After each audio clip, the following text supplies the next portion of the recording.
One of the coolest things about IKBooster is the ability to have the power of an IK rig without the drawbacks of inflexibility. So if you want to have a character interact with an object or a surface, you don't need a fancy rig to do this. This supposedly complicated hand rig took less than a minute for me to set up. Here, I'll be explaining how the fix command works and give you some practical usage examples as well. Just to get our feet wet, let's use a very simplified setup.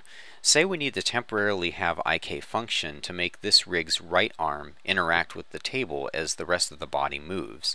Using the fix command on the wrist, let's see what happens when we move this guy's torso.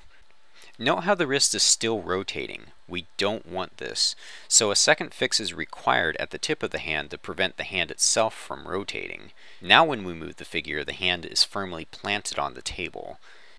We can also pivot the elbow or move any other part of the character by clicking and dragging, and it'll react like you expect it to.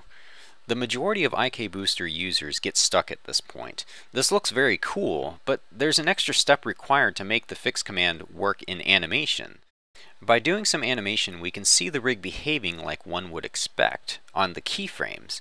But when we scrub the timeline after the fact, the arm is floating around. This drove me crazy for the longest time. The fix command does this because IKBooster is a part-time IK system, essentially meaning that the only time IK goes into effect is when you're manipulating something. This is also the reason why you can have an insanely complex IKBooster rig, yet have zero overhead or choppiness in your scene. Anyways, back to the subject. So how can we get this hand to stick in place during the animation? The answer is baking the motion. Stay with me here because there's more to it than meets the eye. Multi-selecting items in IKBooster is achieved by holding down the Control key, not the Shift key.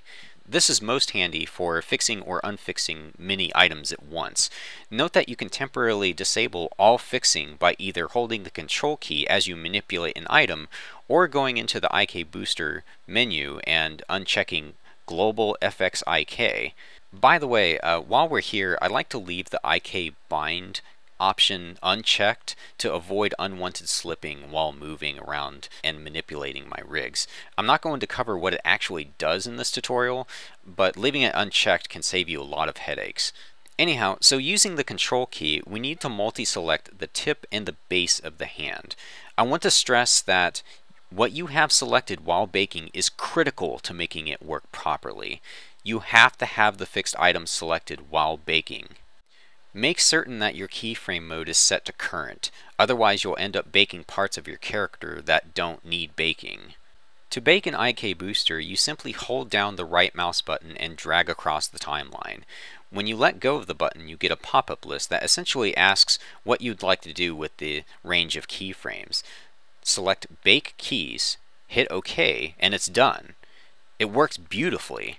Note that you can actually undo baking in IKBooster, which is pretty damn cool. But there's yet another question that this brings up. What if you want to make changes after baking and you're past the point of being able to undo stuff? Well, there's different ways to approach this, but I'll give you the solutions that I use in production. Say we want to change the orientation of this guy's elbow. To make a change to this IK animation after baking, the simplest way is to set your keyframe mode to Child, select the highest part of the IK chain, and using the same right-click drag method, we're going to select the option Delete Keys. Hit OK, and now we can repose the character at the start frame and rebake that time range. If you don't do the delete action first, the changes that you make in the first frame will not take effect upon rebaking. Now, I can imagine that some people would want to save the baking process as the final step to completing their animation, so that they can make changes without having to delete any keyframes. My suggestion in this case is to utilize bake spots as a visual guide to help you keep track of what parts of your animation need baking.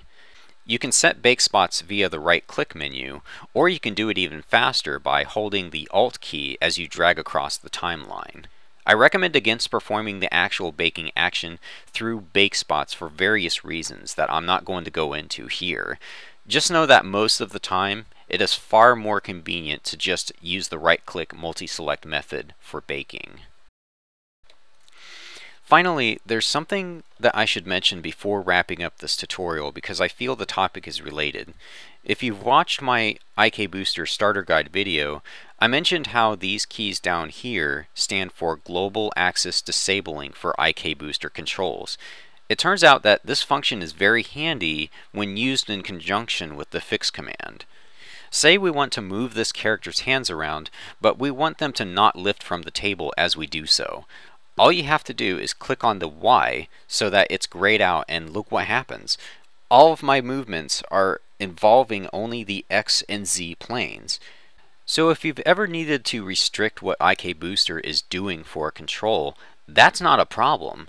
Remember that you can actually hotkey this as well, so you don't have to move the mouse around as much. That's the gist of the fix command. Obviously it can be used to help you pose a character or chain of bones as well, and there's some other little things that the fix command can do to enhance your control that the average user will probably stumble upon. Okay, that's a wrap. Hopefully everyone found this tutorial helpful. If you'd like to check out other Tanadrine Studios tutorials or our animated sci-fi series of Delura, just click the playlists in this video or see the links in the video's description. Until next time, this is Ryan Roy signing off. Thanks for watching.